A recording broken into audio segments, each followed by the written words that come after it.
আমি অমিত আছি তোমাদের সঙ্গে, আর তোমরা শুনছো ভৌতিক কথা। কিছু অনুভূতি এমন যা তোমাদেরও হতে পারে। ঘটনা স্ক্রিপ্টিংয়ে রয়েছে নেহা। Welcome back. কেমন আছো আমার পরিবারের সদস্যরা? আশা করছি প্রত্যেকে খুব ভালো আছো এবং শুনতে চলে এসেছো তোমাদের অতি পছন্দের পরিবার, অতি পছন্দের চ্যানেল ভৌতিক কথা। একটি মুম্বাইয়ের ফ্ল্যাটে ঘটে যাওয়া ঘটনা আর একটি রেল লাইনের ধারে ঘটা ঘটনা, দুটোই একদম জমজমাট ঘটনা। আশা করছি তোমাদের ভালোই লাগবে। চলো আর কথা বাড়াচ্ছি না, তোমরা হেডফোন লাগিয়ে নিয়েছো নিশ্চয়ই। এবার আমরা শুরু করে দিচ্ছি প্রথম ঘটনা। মুম্বাই শহরটার একটা আলাদা চেহারা আছে, বিশেষ করে রাতের বেলায়।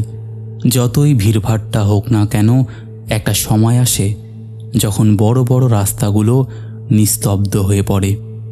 মানুষজন তখন নিজ নিজ ফ্ল্যাটে বা ঘরে ঢুকে যায়, আর বাইরে শুধু হালকা গাড়ির শব্দ, দূরে সমুদ্রের গর্জন আর মাঝে মাঝে কুকুরের ঘেউ ঘেউ শোনা যায়। আমি সেদিন প্রথমবার মুম্বাইতে ফ্ল্যাট ভাড়া নিলাম। তখন মনে হয়েছিল এই শহরে এক নতুন জীবন শুরু হবে। কাজের চাপ, বড় শহরের সুযোগ, সব মিলিয়ে একটা উত্তেজনা ছিল মনে। কিন্তু কয়েক মাস যেতে না যেতেই বুঝতে পারলাম ওই ফ্ল্যাটটার ভেতরের কিছু অস্বাভাবিক ব্যাপার লুকিয়ে আছে। ফ্ল্যাটটা ছিল আন্ধেরির একদম ভেতরের দিকে, একটা পুরনো বিল্ডিংয়ে। বাইরে থেকে যতটা সাধারণ মনে হয়, ভেতরে ঢুকলে যেন একটু ভারী পরিবেশ টের পাওয়া যেত। দোতলার ওই ফ্ল্যাটে উঠেছিলাম আমি আর আমার এক বন্ধু। অফিস থেকে খুব কাছে ছিল, সেই জন্য ঘরটা ভাড়া পাওয়া গিয়েছিল আশ্চর্যজনকভাবে কম দামে। মালিক ফোনে বলেছিল, আপনারা চাইলে সঙ্গে সঙ্গে উঠতে পারবেন, কোনো ঝামেলা নেই। প্রথমে আমরা খুশি হয়েছিলাম, কারণ মুম্বাইতে কম ভাড়ার ফ্ল্যাট পাওয়া প্রায় অসম্ভব। প্রথম কয়েকদিন সব কিছু স্বাভাবিকই ছিল। অফিস থেকে ফিরতাম রাত 10টায়। ঘরে ঢুকে টিভি চালাতাম বা ফোনে ঘাটাঘাটি করতাম।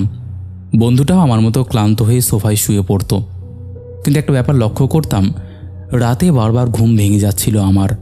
কোনো শব্দ পাচ্ছিলাম না, তবু যেন ঘরের ভেতর দিয়ে কারোর হাঁটার অনুভূতি হচ্ছিল। ভেবেছিলাম হয়তো নতুন জায়গা, অভ্যেস হয়নি এখনও, সেই কারণে। কিন্তু একদিন গভীর রাতে হঠাৎ বাথরুমের ট্যাপ থেকে টিপ টিপ শব্দ পেলাম। উঠে গিয়ে দেখি ট্যাপ পুরো বন্ধ, কিন্তু সিঙ্কের নিচ থেকে যেন পানি ঝরছে।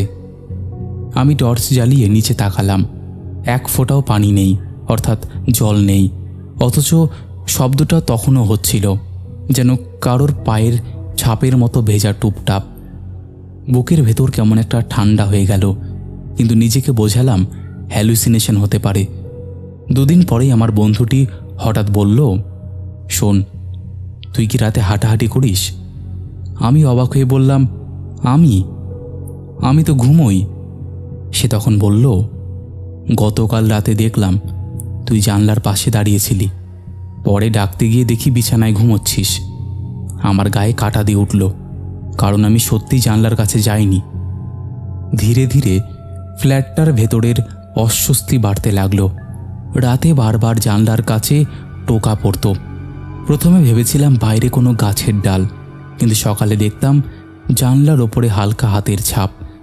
অদ্ভুত ব্যাপার হচ্ছে, ওই জানালা ছিল বারান্দার দিকে, যেখানে বাইরে কেউ উঠে আসতে পারে না। একদিন সন্ধেবেলা আমি একা ছিলাম ফ্ল্যাটে। বন্ধুটি অফিসে দেরি করেছিল। হঠাৎ রান্নাঘর থেকে শব্দ এলো, কাঁচ ভাঙার মতন।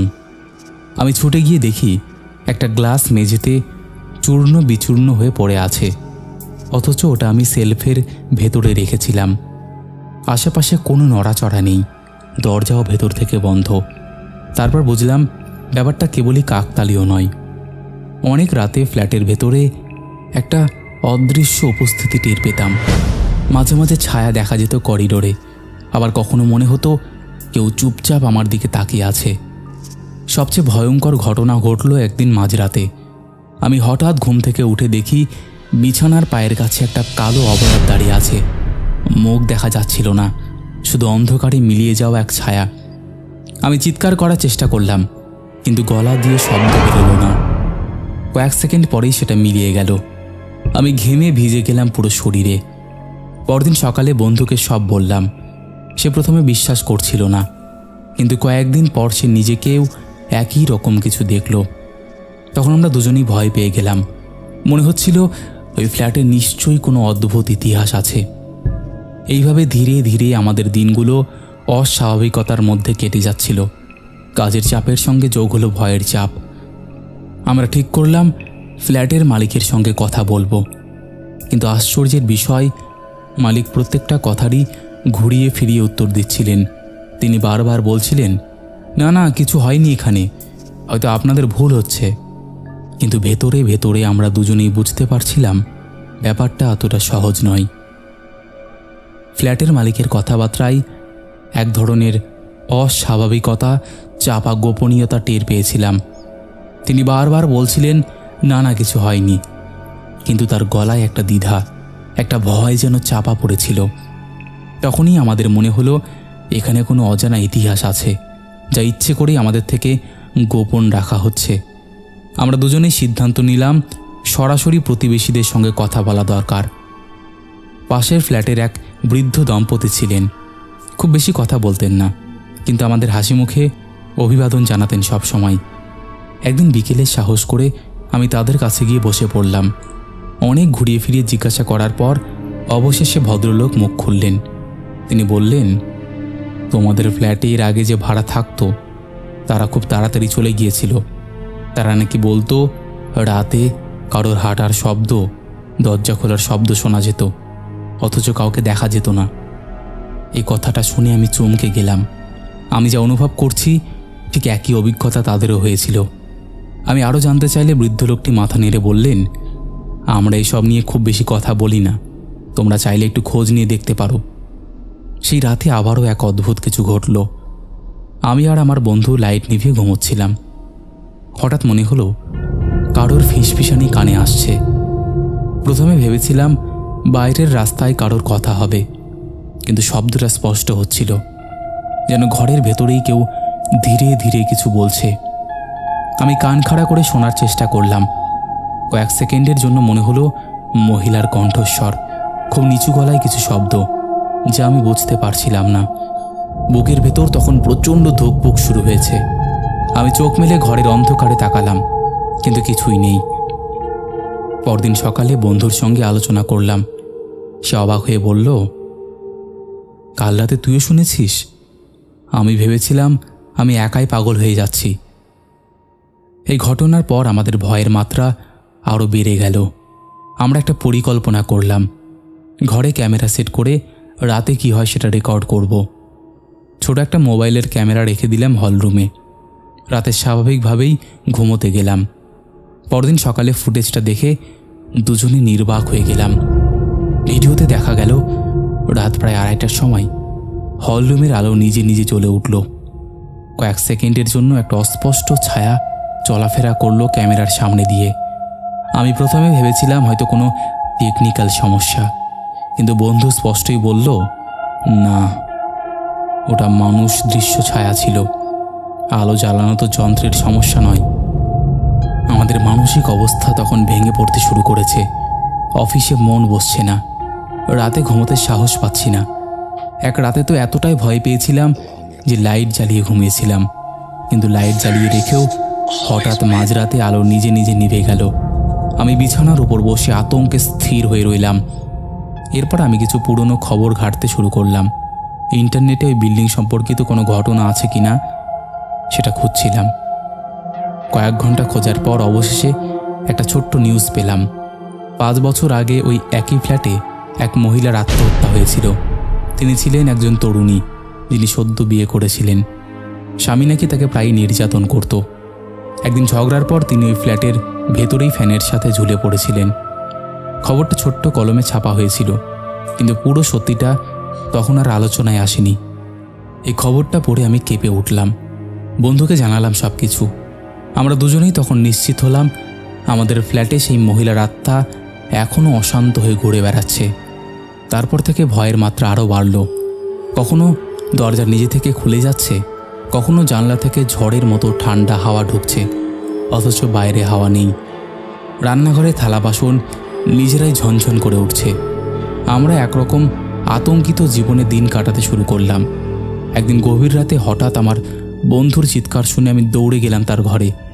দেখি সে ঘেমে ভিজে গেছে, বিছানার কোণে সংকুচিত হয়ে বসে আছে।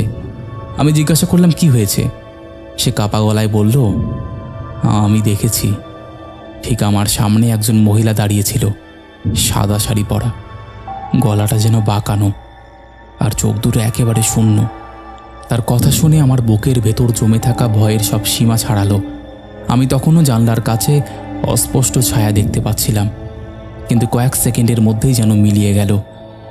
সেদিনের ঘটনার পর আমরা আর স্বাভাবিক থাকতে পারছিলাম না। দিনের আলোয় সব কিছু যতটা সহজ মনে হতো, রাত নামলেই যেন চারপাশ ঘিরে ধরত এক অদ্ভুত চাপা আতঙ্ক। আমার বন্ধু যেদিন সাদা শাড়ি পরা সেই মহিলাটাকে চোখের সামনে দেখেছিল, তারপর থেকে ওর আচরণ বদলে যেতে লাগলো। সে একেবারে চুপচাপ হয়ে গেল। অফিসে যেত ঠিকই, কিন্তু কাজে মন বসত না। রাতে প্রায় দুঃস্বপ্ন দেখে ঘেমে উঠে বসত। আমি বুঝতে পারছিলাম ওর উপর মানসিক চাপ তৈরি হচ্ছে। তাই একদিন প্রস্তাব দিলাম, চল কয়েকদিনের জন্য হোটেলে থাকি, ফ্ল্যাটটা ছেড়ে দিলেও দিতে পারি। কিন্তু রাজি হলো না। ওর যুক্তি ছিল, এভাবে পালিয়ে গেলে তো সমস্যার সমাধান হবে না, বরং চেষ্টা করাই ভালো সত্যিটা জানার। আমারও মনে হলো ঠিক বলেছে। তাই আমরা দুজন মিলে সিদ্ধান্ত নিলাম ওই ফ্ল্যাটের অতীতটা খুঁজিয়ে বের করব। পরের দিন থেকে আমি অফিস শেষে সরাসরি সেই ঘটনার ব্যাপারে ঘাঁটতে শুরু করলাম। কিছু কিছু খবর পাওয়া গেল, যেমন 5 বছর আগে সত্যি ওই ফ্ল্যাটে আত্মহত্যার ঘটনা ঘটেছিল। কিন্তু আশ্চর্যের বিষয়, মৃত মহিলার পরিবার একসময় অভিযোগ তুলেছিলেন যেটা আত্মহত্যা নয়, হত্যা। কিন্তু প্রমাণের অভাবে কেসটা চাপা পড়ে যায়। স্বামী কিছুদিন জেল খেটে থাকলেও পরে ছাড়া পেয়ে যায়। এই তথ্য জানার পর আমাদের মনে হলো মহিলার আত্মা হয়তো শান্তি পায়নি বলেই আজও ঘুরে বেড়াচ্ছে। এদিকে ফ্ল্যাটে প্রতিদিন নতুন নতুন অদ্ভুত ঘটনা ঘটতেই লাগলো। এক রাতে আমি ঘুমোতে গিয়ে দেখি দরজাটা আধ খোলা। আমি উঠে দরজাটা বন্ধ করলাম, কিন্তু কিছুক্ষণের মধ্যেই সেটা আবার খুলে গেল। আমি দাঁড়িয়ে চোখের সামনে দরজাটা আস্তে আস্তে ফাঁক হয়ে যেতে দেখলাম। ঘরের ভেতরে যেন এক অদৃশ্য শক্তি খেলা করছে। বন্ধু আরও ভয়ঙ্কর অভিজ্ঞতার মুখোমুখি হলো। ও বলল, আমি ঘুমোচ্ছিলাম, হঠাৎ মনে হলো কেউ আমার বুকের ওপর চেপে বসেছে। আমি নড়তে পারছিলাম না, শ্বাস নিতে কষ্ট হচ্ছিল। চোখ মেলে দেখি মুখটা ঝাপসা হলেও একটা অবয়ব স্পষ্ট, চোখে একটা অদ্ভুত শূন্যতা। এই ঘটনার পর ও প্রায় অসুস্থ হয়ে পড়ল। আমি বুঝলাম আর দেরি করা যাবে না। তাই স্থানীয় এক পুরোহিতকে ডেকে আনার সিদ্ধান্ত নিলাম। আমাদের পরিচিত এক সহকর্মী একজনকে চিনত। তিনি এই সন্ধ্যায় ফ্ল্যাটে এলেন। পুরোহিত ঘরে ঢুকেই থমকে গেলেন, কিছুক্ষণ দাঁড়িয়ে তাকিয়ে রইলেন। তারপর বললেন, এখানে ভারী উপস্থিতি আছে। যে আত্মা এখানে আছে সে অনেক কষ্ট নিয়ে গেছে। এরপর তিনি মন্ত্রপাঠ শুরু করলেন, ধূপ জ্বালালেন। ঘরের ভেতর বাতাস হালকা ভারী হয়ে উঠল। লাইট কয়েকবার টিমটিম করে নিভে যাওয়ার মতো হলো। মন্ত্রপাঠ শেষ হতেই পুরোহিত আমাদের দিকে তাকিয়ে বললেন, ওই মেয়েটার আত্মা শান্তি পাচ্ছে না। ওকে হত্যা করা হয়েছিল, অথচ বিচার হয়নি। ওর ক্রোধ, ওর যন্ত্রণায় ঘরে বন্দি। আমি আর আমার বন্ধু দুজনেই নির্বাক হয়ে গেলাম। পুরোহিত বললেন, আমি চেষ্টা করেছি ওকে শান্ত করতে, হয়তো কিছুটা কাজ হয়েছে, তবে পুরোপুরি মুক্তি পেতে হলে ওর পরিবারের সঙ্গে যোগাযোগ করতে হবে। আত্মা তখনই শান্তি পায় যখন ওর সত্যিটা স্বীকার করা হয়। এই ঘটনার পর কয়েকদিন ফ্ল্যাটে অস্বাভাবিক কিছু ঘটেনি। আমরা ভেবেছিলাম হয়তো সমস্যার সমাধান হয়ে গেছে, কিন্তু সেটা ছিল আমাদের ভুল ধারণা। এক রাতে প্রায় ভোর 4টের দিকে আমি আচমকা জেগে উঠলাম। ঘরের ভেতর এক অদ্ভুত ঠান্ডা বাতাস ভরে গেছে। আমি চোখ মেলেই দেখি বিছানায় পায়ের কাছে একজন দাঁড়িয়ে আছে, স্পষ্ট একটা অবয়ব, কিন্তু মুখটা ঝাপসা। আমি এবার ভয় পেয়ে চিৎকার করতে গেলাম, কিন্তু গলা দিয়ে কোনো শব্দ বেরোলো না। মহিলার অবয়ব আস্তে আস্তে আমার দিকে এগিয়ে এলো। আমি ঘামতে শুরু করলাম, হাত পা অসাড় হয়ে গেল। ঠিক তখনই দরজা জোরে ধাক্কা খেয়ে বন্ধ হয়ে গেল, আর অবয়বটা মিলিয়ে গেল। পরদিন সকালে আমি আর আমার 2 বন্ধু চুপচাপ ছিলাম। আমরা বুঝতে পারছিলাম পুরোহিতের মন্ত্রপাঠ কিছুটা প্রভাব ফেললেও সমস্যার মূল এখনও রয়ে গেছে। আত্মাটা এখনও অস্থির। আমরা ঠিক করলাম এবার ওই মহিলার পরিবারের সঙ্গে যোগাযোগ করতেই হবে। হয়তো ওর বাবা মা এখনও কোথাও যাচ্ছেন, তাদের কাছ থেকে পুরো সত্য জানা যাবে। সেই সত্যটাই হয়তো আত্মাকে মুক্তি দেবে। আমাদের মাথায় তখন একটাই চিন্তা, যে মহিলার আত্মা এখনও ওই ফ্ল্যাটে ঘুরে বেড়াচ্ছে, তার পরিবারের সঙ্গে যোগাযোগ করতে হবে। পুরোহিতের কথাগুলো বারবার কানে বাজছিল। তিনি স্পষ্ট বলেছিলেন আত্মার মুক্তির জন্য সত্য প্রকাশ করা জরুরি। তাই আমরা খোঁজ খবর শুরু করলাম। খোঁজ নিয়ে জানতে পারলাম সেই তরুণী নাসির জেলার এক গ্রামের বাসিন্দা। আমরা ঠিক করলাম সপ্তাহ শেষে ওখানে গিয়ে তার পরিবারের সঙ্গে কথা বলবো। সেই মতো ট্রেনে করে রওনা দিলাম। পথটা দীর্ঘ হলেও আমাদের ভেতরের এক ধরনের অদ্ভুত তাগিদ ছিল। মনে হচ্ছিল যদি এই পদক্ষেপটা না নেই তাহলে আমাদের জীবনে এই দুঃস্বপ্ন কোনোদিনও শেষ হবে না। নাসিকে পৌঁছে আমরা গ্রামের লোকজনকে জিজ্ঞাসা করতে শুরু করলাম। প্রথমে কেউ কিছু বলতে চাইছিল না, কিন্তু পরে এক বৃদ্ধ আমাদের দিক নির্দেশ দিলেন। তরুণীর বাবার সঙ্গে আমাদের দেখা হলো। তিনি একদম শুকিয়ে গেছেন, চোখ দুটো গভীর গর্তের মধ্যে যেন। আমাদের কথা শুনে প্রথমে তিনি চুপচাপ ছিলেন, তারপর ধীরে ধীরে বলতে শুরু করলেন। তিনি বললেন, আমার মেয়ের মৃত্যু আত্মহত্যা নয়, ওকে মারা হয়েছিল। জামাই মদ খেয়ে প্রায়ই ওকে মারধর করত। সেদিন প্রতিবেশীরা আওয়াজ শুনেছিল, কিন্তু প্রমাণের অভাবে কিছু করা যায়নি। ওনার চোখ দিয়ে জল গড়িয়ে পড়ছিল। আমরা তখন ভেতরে ভেতরে কেঁপে উঠলাম। আমি তাকে জিজ্ঞাসা করলাম, আপনি কখন ওই ফ্ল্যাটে দেখেছিলেন? তিনি মাথা নেড়ে বললেন, না, যাইনি, সেই জায়গাটা অভিশপ্ত। আমরা তখন বুঝলাম তরুণীর আত্মা শান্তি পেতে চাইছে। হয়তো তার কষ্টে আর সত্য প্রকাশ করাই একমাত্র উপায়। ওখান থেকে ফিরে আসার পর ফ্ল্যাটের ভেতরে ঘটতে লাগলো আরও ভয়াবহ ঘটনা। আগে যেখানে শুধু ছায়া বা শব্দ টের পেতাম, এখন যেন সরাসরি সামনে এসে উপস্থিত দেখতে পাচ্ছিলাম। এক রাতে আমরা দুজনে বসে গল্প করছিলাম। হঠাৎ হলঘরের জানলাটা জোরে বন্ধ হয়ে গেল। সাথে সাথে বাতাস যেন জমাট বেঁধে গেল চারপাশে। আমরা দাঁড়িয়ে উঠতেই দেখি রান্নাঘর থেকে ধীরে ধীরে এক মহিলা বের হয়ে আসছে।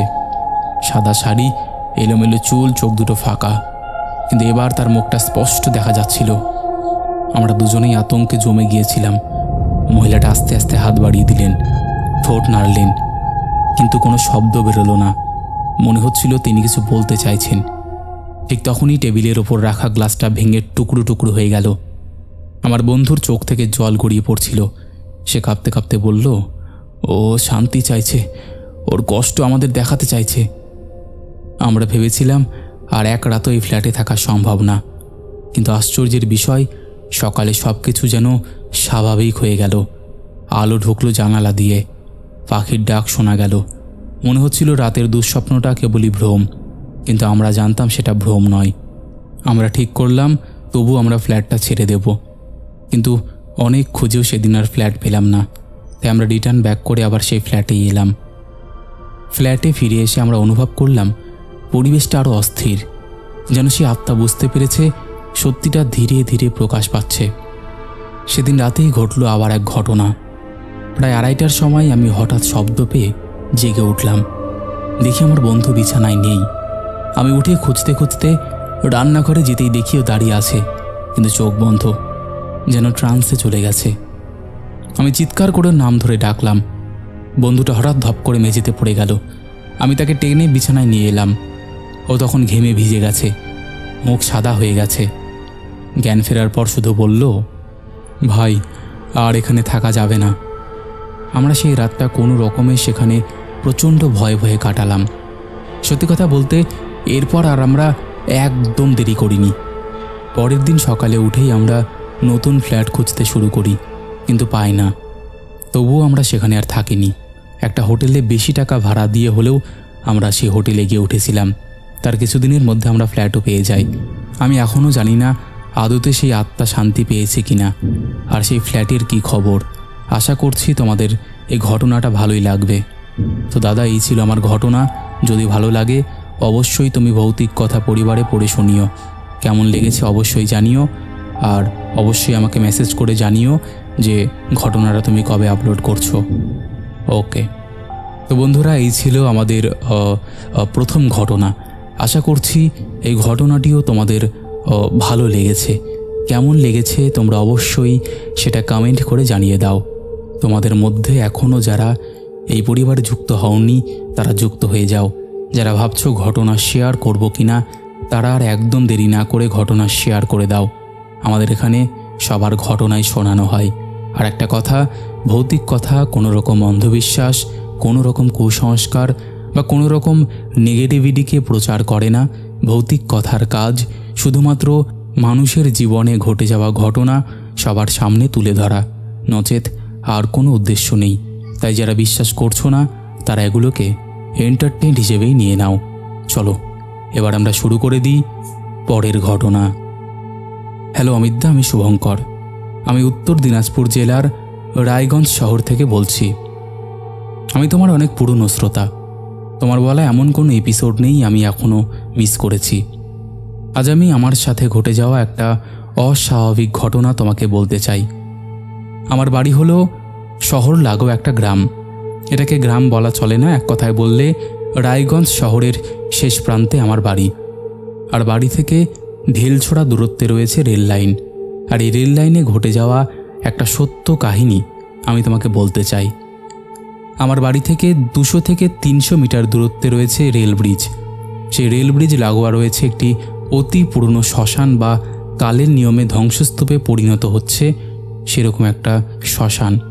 সত্যি বলতে আমি ছোট থেকেই দেখে এসেছি সেই শ্মশান, কিন্তু আমি তোমাকে হাতে গুনে বলে দিতে পারবো সেখানে এখনো পর্যন্ত কজনকে দাহ করা হয়েছে। সেখানে মূলত কোনো রকম সুবিধা না থাকলে দাহ করা হয়। যাই হোক, এবার আমি শুরু করছি সে রাতের ঘটনাটা। সেদিন লোডশেডিং থাকার কারণে বিকেল থেকে লাইন ছিল না, আর ছিল প্রচণ্ড গরম। আমি রাতের বেলায় খুব একটা কাজ ছাড়া বাইরে বের হই না, কিন্তু জানি না সেই দিন কী মনে হলো। আনুমানিক রাত তখন 9টা থেকে 10টা বাজে। আমি হঠাৎ ঘরে গিয়ে পাওয়ার ব্যাংক থেকে মোবাইল খুলে নিয়ে সেই রেল ব্রিজের দিকে যেতে শুরু করলাম, কারণ নদীর সুন্দর ঠান্ডা হাওয়া পাওয়া যায় আর জায়গাটা অনেকটাই ফাঁকা, তাই ওখানে বসলে খুবই ভালো লাগে। রেল ব্রিজ আর রেল লাইনের পাশে দুটো ছোট্ট র্যাক করা আছে, সেখানে গিয়ে বসার মতন জায়গা। আর ওখানে গিয়ে বসতেই দেখি আমার পাশে একজন বসে আছে। সাধারণত তাকে আমার মুখ চেনা, কারণ সেও বিকেলের দিকে ওখানে বসে থাকে। মাঝে মাঝে যদি আমি কোনোদিনও যেতাম তো দেখা করতাম। আমি তাকে দাদা বলেই সম্বোধন করতাম। আমি সেখানে বসে আছি, তার থেকে কিছুটা দূরে সেও বসে আছে মাথা নিচু করে, কিন্তু কিছু একটা করছিল। আমি অতটা গুরুত্ব দেইনি। আমি বসে আমার মোবাইলে গান শুনছিলাম। গান শুনতে শুনতে আমি বললাম, দাদা তুমি কেমন আছো? কিন্তু সে আমার কথার কোনো উত্তর দিল না। সাধারণত সে এমন করে না। সে দাদা উত্তর না দেওয়ায় আমি কিছু বললাম না। আমি আমার মতো গান শুনছি। হঠাৎ গান শুনতে শুনতে আমি আমার মোবাইলে হনুমান চালিসা নেক্সট প্লে করতে চাইলাম, কিন্তু হঠাৎ সে আমাকে বলে উঠল, ভাই এখন গান চালাস না, আমার মাথাটা প্রচণ্ড ব্যথা করছে। আর দেখ তোর মোবাইলে অনেকটা চার্জ কম আছে। এ কথা শুনে আমি আমার মোবাইলের দিকে তাকিয়ে দেখি সত্যিই আমার মোবাইলে তখন 10% চার্জ। আমি দেখে অবাক। চার্জ করে নিয়ে আসার পরেও কেন এত কম? আমি মনে মনে ভাবলাম হয়তো ব্যাটারিটা শেষ। এই ভেবে আমি তার কথা মতো গানটা বন্ধ করে দিলাম। তার সাথে কথা বলতে শুরু করলাম। সেও তখন কথা বলছে আমার সাথে। অমিতদা, এখানে আমি একটা কথা বলতে চাই। তার ভয়েসটা ওই সময়টা, পার্টিকুলার ওই সময়টা অন্যান্য সময়ের তুলনায় একটু চিকন ছিল। সে কথা বলতে বলতে একজন নেশাগ্রস্ত লোক এসে আমাকে বলল, দাদা এখন কটা বাজে সময়টা একটু বলতে পারবেন? আমি তখন তাকে বললাম 9:48 বাজে। সে আমাকে বলল, একটা দেশলাই পাওয়া যাবে? আমি তাকে না বলে তার কথা না শোনার ভান করে মোবাইলে দেখতে থাকলাম। হঠাৎ সে আমার পাশের দাদাটার কাছে গেল, তার সাথে কথা বলল। আমি তা দেখে সেখান থেকে উঠে বাড়ির দিকে রওনা দিতে লাগলাম। সময় অনেকটাই হয়ে গেছে। আমাকে চলে যেতে দেখে দাদাটা বলল, দাঁড়া আমিও যাব। আমি বললাম আসো। বলে আমি আমার মোবাইলের হনুমান চালিসা শোনা শুরু করলাম। সাধারণত আমি আমার মোবাইলে সব ধরনের ঠাকুরের গানই রাখি। আমার মোবাইলে খুব কমই এমন গান আছে যেটা আধুনিক গান। পুরনো ও ঠাকুরের সমস্ত ধরনের মন্ত্র আমি ফাঁকা সময় চালিয়ে শুনি, এটাই আমার শুনতে ভালো লাগে। তো সেই সময় আমি সাধারণতভাবে তেমনই গান চালু করেছিলাম। কিন্তু আমি যখনই মোবাইলে হনুমান চালিসা শুনতে শুরু করলাম, হঠাৎই আমি পেছনে তাকিয়ে দেখি সেই দাদাটা যে মাথা নিচু করে অনেকক্ষণ বসেছিল সে অনেকটা এগিয়ে এসেছিল। পরিষ্কার আমি গান চালু করতে করতে তার দিকে তাকিয়েছিলাম, কিন্তু হঠাৎ দেখি সে আবার আগের জায়গায় গিয়ে বসে আছে। তাকে আমি ডাক দিয়ে বলি, তুমি কি যাবে? সে আমাকে কোনো উত্তরই দিল না। সে সেই নেশাগ্রস্ত লোকটার সাথে কথোপকথন করছে। সেটা দেখে আমি মনে করলাম যাবে না, ভালো। আমি নিজের মতন বাড়ির দিকে রওনা দিলাম। কিন্তু হঠাৎ কিছুটা যাওয়ার পর পেছনে একটা চিৎকারের শব্দ শুনতে পাই। সেই নেশাগ্রস্ত লোকটি চিৎকার করছে, কিছু একটা বলছে, কিন্তু আমি অনেকটাই দূরে চলে এসেছি, তাই জন্য আমি কিছু বুঝতে পারলাম না। আর আমি বাড়িতে চলে আসলাম। আমি বাড়িতে গিয়ে দেখি আমার মোবাইলে চার্জ 89%। আমি কিছু বুঝতে পারলাম না। আজ পর্যন্ত তো আমি আমার মোবাইলে চার্জের প্রবলেম দেখিনি। পরের দিন বিকেলে বন্ধুদের সাথে সেই রেল ব্রিজে গিয়ে শুনতে পারি সেই নেশাগ্রস্ত মানুষটি ব্রিজ থেকে পড়ে গিয়ে তার একটি পা ভেঙে বসেছে। সাধারণত আমিও তেমন কিছু ভাবিনি, কিন্তু পরে আমি জানতে পারি আমি যে দাদাটার সঙ্গে কথা বলেছি সেই দাদাটা সেই দিন বিকেলবেলা কোনো কারণবশত মারা গেছে। আমি এটা বুঝতে পারছি না। অমিতদা, তাহলে আমি সেই রাতে যার সঙ্গে কথা বললাম সে কে ছিল? আর সেই নেশাগ্রস্ত মানুষের সাথে কি হয়েছিল এমন যে সে ব্রিজ থেকে পড়ে গেল? তাহলে কি সেই রাতে আমাকে হনুমান চালিসা বাঁচিয়ে নিয়েছে? এখন আমি সেই রাতের কথা ভাবি, কিন্তু আমার কোনো ধরনের জ্বর বা শরীর খারাপ হয়নি। অনেক অনেক ভালোবাসা অমিতদা অ্যান্ড নিহাদি তোমাকে আমাদের এত সুন্দর গল্প উপহার দেওয়ার জন্য। আমি এর আগে কোনো জায়গাতেই এমন কিছু লিখে পাঠাইনি, তাই জন্য তোমাদের কাছে আমার বিনীত নিবেদন যে আমার এই ঘটনাটি তোমাদের ভাষায় সুন্দর করে আমাদের কাছে তুলে ধরো। যদি এই ঘটনাটা সিলেকশন হয় তাহলে আমি পরবর্তী সময়ে আরও কোনো ঘটনা পাঠানোর সাহস পাবো। অমিতদা, তোমার কাছে একটা রিকোয়েস্ট করছি, তুমি সুন্দর ভয়েসে বলবে যে রায়গঞ্জ সুভাষগঞ্জ থেকে কে আর বন্ধু আছে যে তোমার গল্প শোনে। আমি জানতে চাই। আমি জানি আমার মতো অনেক শ্রোতা আছে যে তোমার প্রতিনিয়ত ঘটনা শোনে রায়গঞ্জ থেকে। হয়তো অনেক ভুলভ্রান্তি রয়েছে, একটু শুধরে নিও। তোমার সুন্দর ভয়েসে বলো, অনেক শুনতে আগ্রহী। ভালো থেকো। হ্যাঁ গো, তোমরা জানিও কে রায়গঞ্জ থেকে শুনছো। আমিও বুঝতে পারবো যে আমার পাশের জেলা থেকে কারা কারা শোনে। আর এই ভাই তো রিকোয়েস্ট করেছে, অবশ্যই তোমরা কমেন্ট করো যারা রায়গঞ্জ থেকে শুনছো। রায়গঞ্জ মানে উত্তর দিনাজপুর থেকে শুনছো। যাই হোক, এই ছিল আমাদের আজকের জমজমাট একটি এপিসোড। আশা করছি তোমাদের সকলের ভালো লেগেছে। কেমন লেগেছে তোমরা অবশ্যই সেটা কমেন্ট করে জানিয়ে দাও। তোমাদের মধ্যে এখনও যারা এই পরিবারে যুক্ত হওনি তারা যুক্ত হয়ে যাও। যারা ভাবছো ঘটনা শেয়ার করবো কি না, তারা আর একদম দেরি না করে ঘটনা শেয়ার করে দাও। চলো এবার আমরা শুরু করে দিই শাউট আউট পর্ব। শেষের এপিসোডে ফার্স্ট কমেন্ট করেছে চুমকি ঘোষ, লাভ রিয়াক্ট দিয়েছে। সেকেন্ড কমেন্ট করেছে মুয়াজ বিন মামুন। থার্ড কমেন্ট করেছে অধরা, তারাও লাভ রিয়াক্ট দিয়েছে। তারপরে কমেন্ট করেছে অমিত মালিক, লিখেছে আসুন আপনারই অপেক্ষা করছিলাম, একদম ব্রাদার।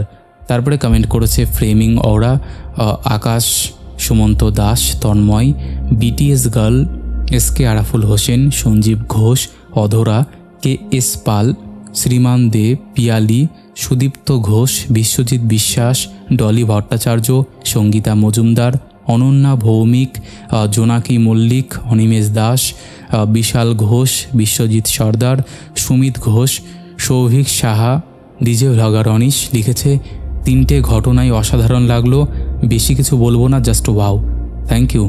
তারপরে কমেন্ট করেছে রেখা পাসমান, শান্তি মণ্ডল, আকাশ দণ্ডপাঠ, দেবাশিস পণ্ডিত, মারিয়া বড়ই, পল্লব বিশ্বাস, শিল্পা চ্যাটার্জি, মলাই চক্রবর্তী, স্বপ্না বাজাল, পাপড়ি দোলা, গীতা গোস্বামী, বিশ্বজিৎ দাস, রৌনক দত্ত, অমিতা ঠাকুর, অরিজিৎ রয়, সুমনা মণ্ডল, সুদেশনা সিংহ রয়, মধু বিশ্বাস, শঙ্কর চক্রবর্তী, স্বাগতা স্টুডিও লিখেছে অনেক ধন্যবাদ অমিত আমার পাঠানো ঘটনাটা এত সুন্দর করে পরিবেশন করার জন্য।